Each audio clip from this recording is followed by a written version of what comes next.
This week, he's a sports marketing expert and the president and CEO of Maroon PR, a company he founded early 2006. He's also a good friend of mine and a good friend of the show, and that's John Maroon. John, thank you for coming in. Oh, thanks, Stan. Appreciate being here. John, first of all, we celebrate anniversaries in April each year. You're 9 years the beginning of April. We're 9 years the end of April. Hey, they said we couldn't make it, right? 18 years between us. It's amazing. It's a good feeling to be able to build a business and make it survive. In your long and storied career, you have literally handled some luminaries, and two that come to mind for most of us here in Maryland, Cal Ripken Jr., and now you do an awful lot of work with Kevin Plank, Sagamore Farms. Any similarities between the two of them? Well, there are similarities. I mean, aside from their wallets. No, look, they're both really driven people.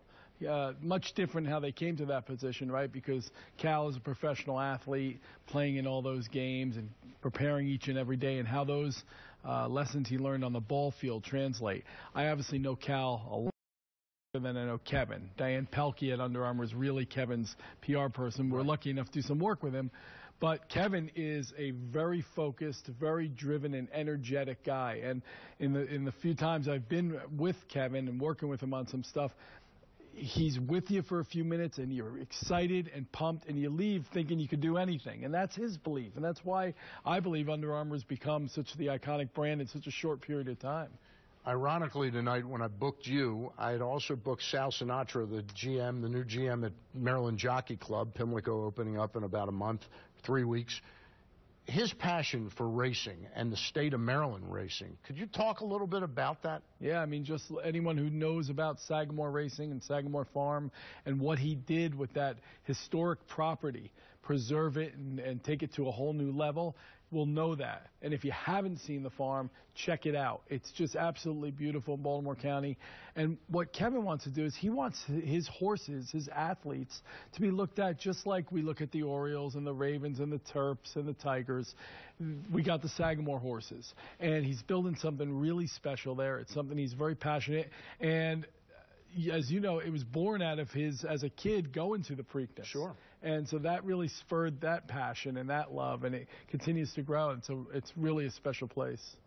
Now, another brand, I know you don't work with the product Under Armour, but you do work with Kevin Plank, and one of the recent deals they just signed is one with Muhammad Ali. Yeah. Can you talk about what that deal, or sort of speak to what that deal is doing for boxing with the, the nostalgic apparel? Yeah, it seems like boxing seems to be on the rise a little bit, right? They got the new deal with NBC Sports, which is great.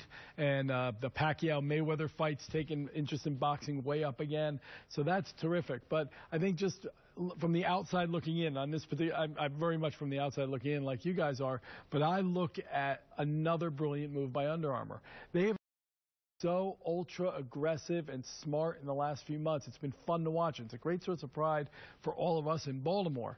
I just think associating with iconic people like Muhammad Ali, it's nostalgic, and yet it's just like if you imagine if Muhammad was still fighting and active today, he'd be wearing Under Armour. You know, he's that kind of guy.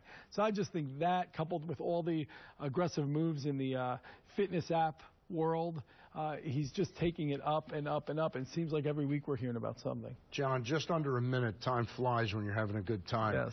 We always ask you about your clients. Larger issue in sports right now, A-Rod. Yeah.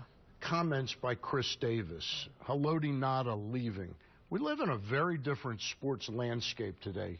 Comments about that in general, how you would handle some of these players and the fact that they don't have roots somewhere for a long time?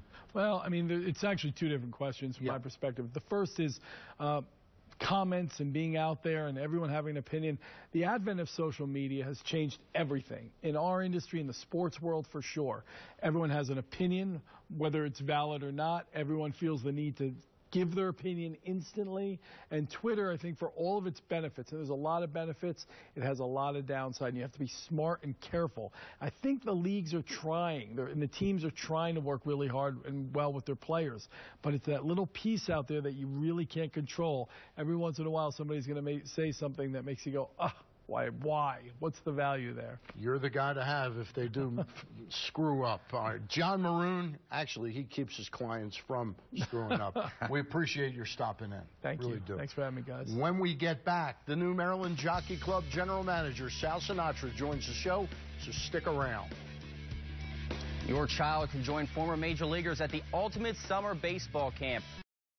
Experience Camp in Aberdeen. To learn more, visit ripkenbaseball.com/camps.